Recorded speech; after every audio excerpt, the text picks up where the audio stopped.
everybody. Welcome back. Hope you had a good weekend. First weekend of NCAA football, and I see where the Razorbacks beat the spread by 1. They were given 6 points, so they beat them by 7. And they beat the over-under. The over was 56. If you bet the under, you lost money. Now, this coming up week, Arkansas plays South Carolina, and it opened at 8-point, Arkansas 8-point favorites with an over of 52.5. As of Monday morning, that's when I'm recording this, they are at 7.5-point favorites with an over-under hovering around 52.5 for DraftKings, BetMGM, Caesars Palace, and a few others. So that seems to be consistent so far. Now, the ones that I root against, which is Alabama, they are 20-point favorites over Texas Longhorns, and the over is at 61.5. So there you have it for the week. We'll keep up with that all week. I'm not even going to talk about LSU's stuff because, well, interesting evening. This week, now I goofed. Last week I talked to you about, I told you we were going to get into integrated resorts. That's this week. So make sure you go through this integrated resorts section. It's chapter 2. The quizzes on this, if you haven't figured out, they can be pretty tricky. And it's important for you to understand the terminology here. You went through some of the characters already. I hope you've watched the videos about the mob and a couple of the others that are out there. If you haven't already, go ahead and take a look at them. But this next section from here on out is going to be a lot about terminology. You need to understand those. That's the best way to look at it. If you get a handle on the terms and then you back into the logic, you'll understand a little bit more about this and you'll perform better in this class, frankly. So, and hopefully you're understanding that this is not just a business of build it and they will come. This is a business, it's a business. So we have specific metrics like any other business out there that allow us to measure how well we're performing.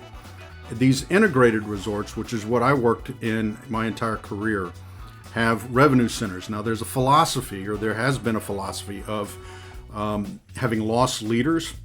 At one point, you would open a buffet, for example, and if you didn't make any money, that was okay. You brought people in to put them in front of a gaming device. Now, that's not the case. We want every single center within the casino complex to be a revenue center and to generate profit. Now, you're going to talk a little bit about, in this section, about EBITDA, which is the earnings before interest, taxes, depreciation, and amortization. It's an accounting term. We use these things a lot, so you'll get a handle on that. Now, at the beginning of the profit structure of Chapter 2, there are 5 questions that are very important, and I need you to stay in focus on these questions as you go through the chapter, which is what is an integrated resort. Let's get the basic definition down. The drop and how that's calculated, that's very important. And the difference between drop and coin in. What does coin in represent? All right. And let me tell you, I've done my fair share of presentations on coin in, and people think it's a huge number because it's money recycling through the gaming device. Okay. So you can walk in there with $100 and it may recycle 10 times, which shows a $1,000 coin in. So, but that does not equate to bringing that $1,000 down to the bottom line. So if I'm presenting to a tribe, early days of the casinos, and we showed that number, wow, they thought, this is amazing. This is a whole lot of money we're making. No, it's not. It's a measure of the activity that's going on there. So which departments produce the greatest revenues and which departments produce the greatest profits? 2 different things, revenue and profits. Again, learn the terminology, revenue and profit. So you'll go through these. There's a bunch of, summaries, and we have like table game summaries, slot floor summaries, hotel summaries, restaurant summaries, spa if you have one, entertainment if you have one. They all have their own P&L and set of financials. that equate and roll up to the entire resort set of financials. This is how we measure how well the business is doing. Most of this, even though it was written a while back and has not been updated, is really spot on. Not much has changed since this has occurred, or since this was published. However, I will throw in an anomaly here. The nightclubs, they have a beverage summary. Now, y'all know, or you may or may not know, that I did some work with Steve Wynn, the Wynn Company. He opened a couple of nightclubs out there that had better revenue per square foot than the slot floor, because the bottle service was amazingly expensive and people were paying it. $11,000 for a bottle of vodka, if you can believe that, was not uncommon within his facilities. But he designed it that way, and he trained his customer base to come in there and spend that kind of money. So the nightclubs did, at one point and in one situation, outpace the revenue on the gaming floor.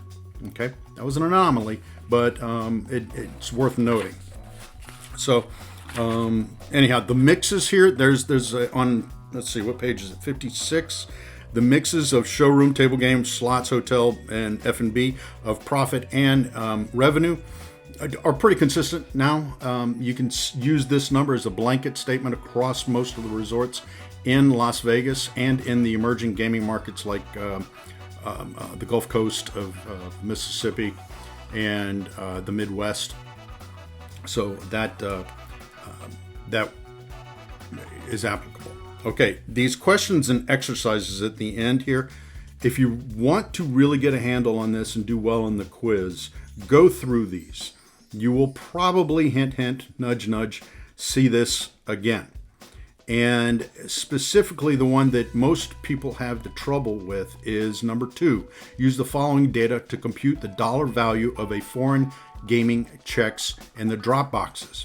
Okay, that is undoubtedly one of the toughest for students to get a handle on. But do that, and I will publish later in this week. If I don't, remind me, send me an email. The answers to this with the explanation. So take a look at that. I apologize again for loading that up earlier last week. Hopefully, we'll move on here and we'll get caught up. But if you've got any questions, let me know. Hope everybody is having a great start to the week, and have fun and good luck.